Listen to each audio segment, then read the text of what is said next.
Lucy was 23 years old when she passed away in January of 2019. Leading up to Lucy's illness, we noticed she'd always had headaches, that her headaches did get worse through the fall of 2018, and we did say, because they're getting worse, let's get them checked on. So, long story short, there was a colloid cyst that was undetected, and the fluids that go through your brain, the normal in and out, were blocked from this cyst, and it caused the pressure to build up. So, it resulted in the brain damage that she died from. They did drain the fluids, but at that point, it was too late.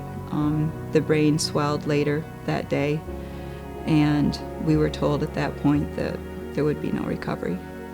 I was 30 years old. I had no medical problems. I had barely ever even been to the doctor myself. By the beginning of January, they told me that the only thing that was going to help me was a life-saving heart transplant.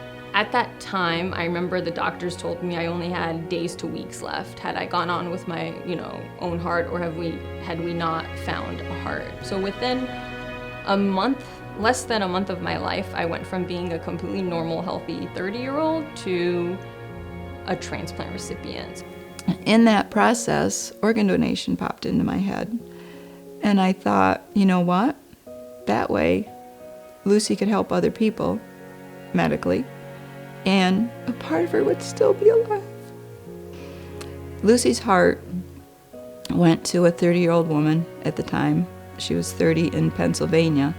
When I woke up from the heart transplant surgery, I think it was probably a combination of the medications that I was on, along with the new, brand new, beautiful heart that I was given, but I felt invincible. Having a second chance at life, which I used to call it borrowed time, and somebody told me to actually change that to bonus time. With my, bonus time, I like to tell people that I try to just make the most out of life. In the back of my head, I really wanted to meet my organ donor's family. I thought it would be nice to show them, the wonderful thing that their family had done for me. It was just hanging over me like a cloud. So when we were able to meet in person, everything lifted from me. Finally, when I met her family, it was like a whole new level of knowing, her and her family, and it was very nice. Taking a serious look at what is the big picture here, and Lucy's little pebble that dropped in the water has rippled out to affect, we thought, just her organ recipients, and it's hundreds and thousands of people beyond that. So, yeah, we're glad we dropped that pebble in the water for Lucy. Do you want a long time for this? I know.